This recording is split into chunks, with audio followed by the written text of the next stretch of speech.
जादुई गधे की कहानी। एक समय की बात है, बादशाह अकबर ने अपनी बेगम के जन्मदिन के लिए बहुत ही खूबसूरत और बेशकीमती हार बनवाया था। जब जन्मदिन आया तो बादशाह अकबर ने वो हार अपनी बेगम को तोहफे में दे दिया, जो उनकी बेगम को बहुत पसंद आया। अगली रात बेगम साहिबा ने वह हार गले से उतार कर एक संदूक में रख दिया। जब इस बात का कोई दिन गुजर गए तो एक दिन बेगम साहिबा ने वह हार पहनने के लिए संदूक खोला, लेकिन हार कहीं नहीं मिला। इससे वह बहुत उदास हो गई और इस बारे में बादशाह अकबर को बताया। इस बारे में पता चलते ही बादशाह अकबर ने अपने सैनिकों को हार ढूंढने का आदेश दिया, लेकिन हार कहीं नहीं मिला। इससे अकबर को यकीन हो गया कि बेगम का हार चोरी हो गया।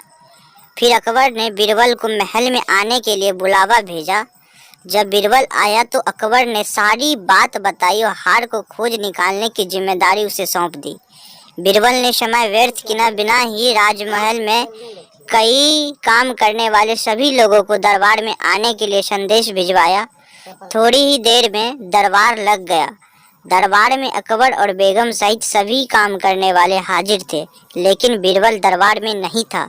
सभी बीरबल का इंतजार कर रहे थे। तभी बीरबल एक गधा को लेकर दरबार में पहुंच गया। देर से दरबार में आने के लिए बीरबल बादशाह अकबर से माफ़ी मांगता है। सभी सोचने लगते हैं कि बीरबल गधे को लेकर आज दरबार में क्यों आया है। फिर बीरबल बताता है कि यह गधा उसका दोस्त है और उसके पास जादुई शक्ति है। यह शाही हार चुराने वाले को नाम बता सकता है।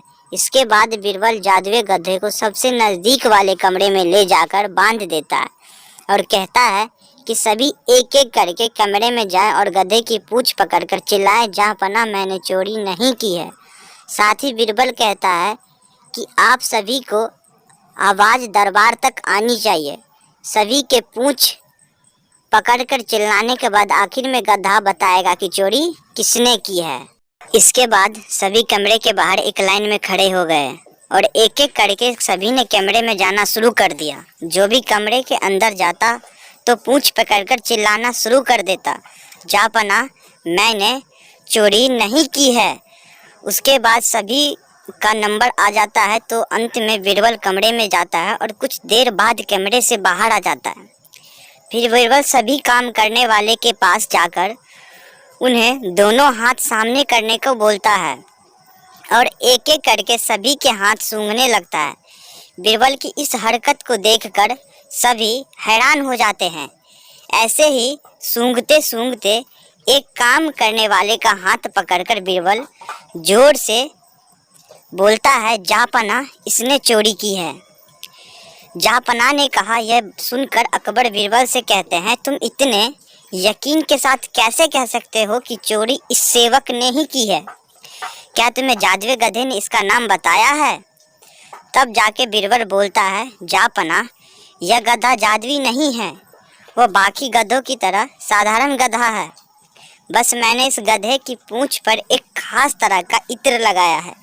सभी सेवकों ने गधे की पूंछ को पकड़ा, बस एक चोर को छोड़कर, इसलिए इसके हाथ में इसकी खुशबू नहीं आ रही है। फिर चोर को पकड़ लिया गया और उससे चोरी के सभी सामान के साथ ही बेगम का हार भी बरामद कर लिया। बीरबल की इस अक्लमंदी को सभी ने सराहना की और बेगम ने खुश होकर बादशाह अकबर से कहा कि उसे उपहार भी दिला।